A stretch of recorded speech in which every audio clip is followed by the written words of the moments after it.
तुम जितना हो सके उतना प्राकृतिक चीजों के बीच में रहा करो। तुम आनंद का अनुभव करोगे। मैं तुमसे बार बार कहता हूं, जितना हो सके प्रकृति के बीच में रहो। प्रकृति तुम्हें बहुत बहुमूल्य चीजें देगी। तुम प्रकृति को नजरअंदाज नहीं कर सकते हो।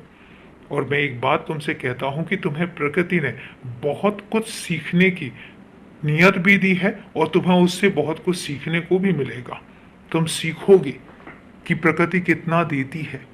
तुम सीखोगे कि प्रकृति कितना निस्वार्थ देती है और बदले में हमसे कुछ भी नहीं मांगती, कुछ भी नहीं चाहती। वो सिर्फ इतना चाहती है कि हम उनका ध्यान रखें, कि तुम उनका ध्यान रखो। प्रकृति का ऐसा स्वभाव क्या मेरे बच्चों का भी हो सकता है? अगर मेरे बच्चों का भी ऐसा स्वभाव हो जाए और अगर मेरे बच्चे प्रकृति के स्वभाव को अपना लें, तो फिर देखो दुनिया कितनी सुंदर हो जाएगी, दुनिया कितनी निस्वार्थी हो जाएगी।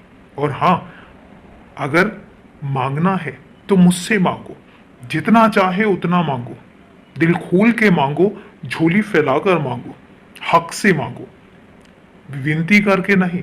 हक से बोलो कि तुम्हें ये चाहिए, तुम्हें मिलेगा।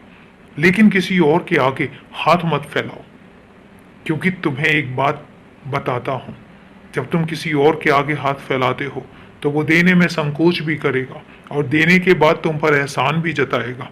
तुम्हें हमेशा याद दिलाएगा कि उसने तुम पर एहसान किया है। और इसीलिए कभी भी इंसानों से मत मांगो। जितना हो सके मुझसे आकर कहो, मुझसे आकर मांगो, मैं तुम्हें दूंगा। क्योंकि जब इंसान देता है, एहसान फरामोश भी हो जाता है। कई बार वो तुम्हें जताता भी है और कई बार वो तुम्हें जलील भी कर देता है।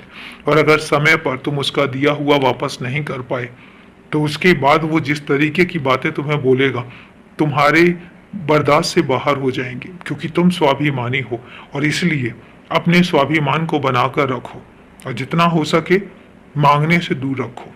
मेरे पास आओ, मुझसे कहो, मैं सब कुछ दूंगा। थोड़ी सी सबूरी रखो, तुम्हें वो सब मिलेगा। खुश रहो। और अभी के लिए शुभ रात्रि मेरे बच्चे।